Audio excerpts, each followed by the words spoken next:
This video sponsor by SPO digital marketing. நீங்கள் வேலை தேடின்னு இருக்கிற நபரா, இல்லை ஹவுஸ் ஒய்ஃபோ, லேடிஸா, இல்லை படிக்கிற ஸ்டூடெண்ட்ஸா, உங்கள்கிட்ட ஒரே ஒரு ஆண்ட்ராய்டு மொபைல் இருந்து அதில் ஃபேஸ்புக், இன்ஸ்டாகிராம், யூடியூப் இது மூணுத்தில் எது இருந்தாலும் நீங்கள் இந்த ஜாபுக்கு எலிஜிபிள். ஜஸ்ட்டு சோசியல் மீடியாவில் கண்டென்ட் ஷேர் மற்றும் பப்ளிஷிங் செய்கிறது மூலிமா நல்ல இன்கம் பெறலாம். யாரையும் சேர்க்கணும் இல்லை எதனா பொருளை விற்கணும் அப்படின்ற எந்த அவசியமே கிடையாது.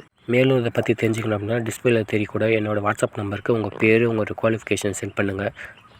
ஸ்கிப் பண்ணாதீங்க. பெரிய தப்பு. தினம் 300 ரூபாய் சம்பாதிக்க அரிய வாய்ப்பு. இன்ஸ்டாகிராம், ஃபேஸ்புக் பயன்படுத்த தெரிந்தால் போதும் content post and content publishing மூலமா தினம் 300 ரூபாய் சம்பாதிக்கலாம். இந்த வேலை செய்ய 5 நிமிடம் போதும். Work training support, group communication support, all language customer live chat support, முக்கியமா சொந்தமா ஒரு பிசினஸ் ஸ்டார்ட் பண்ற அளவுக்கு உங்களால கற்றுக்கொள்ளவும் முடியும், சம்பாதிக்கவும் முடியும். இந்த வேலை வாய்ப்பு வழங்குவது 5 வருடத்திற்கு மேல ரன் ஆகிட்டு இருக்க நம்ம தமிழ்நாட்டு company school of business organisation private limited. மேலும் விவரங்களுக்கு டிஸ்கிரிப்ஷன்ல கொடுத்திருக்க நம்பருக்கு வாட்ஸ்அப் பண்ணுங்க.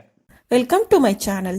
இன்னைக்கு இந்த வீடியோவில் நம்ம என்ன பார்க்க போறோம் அப்படின்னா ரொம்ப ஈஸியா ரசப்பொடி யூஸ் பண்ணி எப்படி ரசம் பண்றதுன்னு தான் பார்க்க போறோம். இந்த ரசம் ரொம்ப ஈஸியா ரெடி பண்ணிடலாம். டேஸ்ட்டும் ரொம்ப நல்லா இருக்கும்.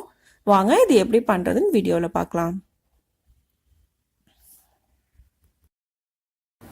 அதுக்கு முதல்ல நம்ம ஒரு பாத்திரத்துல புளியை ஊற வச்சுக்கலாம். நான் ஒரு எலுமிச்சம்பழ அளவுக்கு புளி எடுத்திருக்கேன். அதை தண்ணி ஊற்றி முதல்ல ஊற வச்சுக்கிறேன். இப்ப நல்லா ஊறிடுச்சு. இதை நல்லா கரைச்சி எடுத்துக்கலாம். சக்கை எல்லாத்தையும் நல்லா வடிகட்டி எடுத்து வச்சுக்கோங்க. இப்ப நல்லா கரைச்சி எடுத்தாச்சு. இப்ப அது கூட ஒரு பெரிய சைஸ் தக்காளி, அதையும் போட்டு நல்லா கரைச்சிக்கலாம். தக்காளி நல்லா மசியணும், அந்த அளவுக்கு நல்லா கரைச்சி எடுத்துக்கோங்க.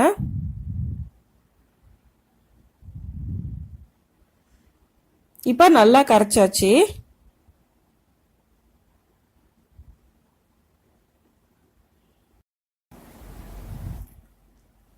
இப்ப இது கூட 2 ஸ்பூன் அளவுக்கு ரசப்பொடி நம்ம ஆட் பண்ணிக்கலாம். கூடவே ஒரு 8 பல் பூண்டு அதை இடிச்சுட்டு ஆட் பண்ணிக்கங்க. இப்ப தேவையான அளவுக்கு உப்பு சேர்த்துக்கலாம். இப்ப ரசத்துக்கு தேவையான அளவுக்கு தண்ணி நம்ம ஊத்திக்கலாம். இப்ப அடுத்ததா அடுப்புல ஒரு கடாயை வச்சுக்கலாம். 2 ஸ்பூன் அளவுக்கு எண்ணெய் ஊத்திக்கங்க. எண்ணெய் நல்லா ஹீட் ஆனதுக்கு அப்புறமா 1/2 ஸ்பூன் அளவுக்கு கடுகு உளுந்தம் பருப்பு ஆட் பண்ணிக்கலாம். இது நல்லா ஃப்ரை ஆனதுக்கு அப்புறமா கொஞ்சமா கறிவேப்பிலை போட்டுக்கங்க. இப்ப நம்ம ரெடி பண்ணி வச்சிருக்க ரசத்தை இதுல ஊத்திடலாம்.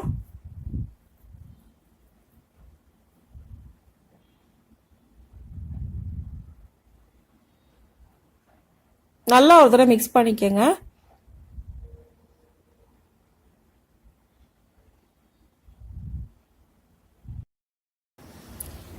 இப்ப ரசம் உங்களுக்கு சுத்தி கொதிக்க ஆரம்பிச்சிருக்கு. இந்த ஸ்டேஜ்ல ஃபைனலா கொஞ்சமா கொத்தமல்லி இலை போட்டுக்கங்க.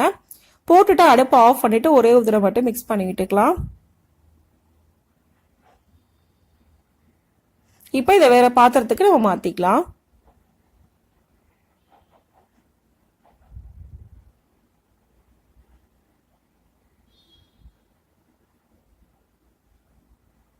இப்ப இது கூட கொஞ்சமா மட்டும் தண்ணி ஊத்திக்கங்க. ஒரு 2 ஸ்பூன் அளவுக்கு ஊத்தினா போதும்.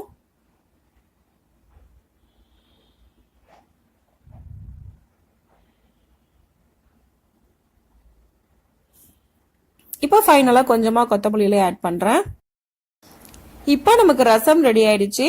இந்த ரசம் செய்யறதும் ரொம்ப ஈஸி, டேஸ்டும் ரொம்ப நல்லா இருக்கும். இந்த ரசத்தை இதே மெத்தட்ல நீங்களும் செஞ்சு பாருங்க. இந்த வீடியோ உங்களுக்கு பிடிச்சிருந்தா லைக் பண்ணுங்க, ஷேர் பண்ணுங்க, கமெண்ட் பண்ணுங்க. மறக்காம சேனலை சப்ஸ்கிரைப் பண்ணுங்க. Thanks for watching.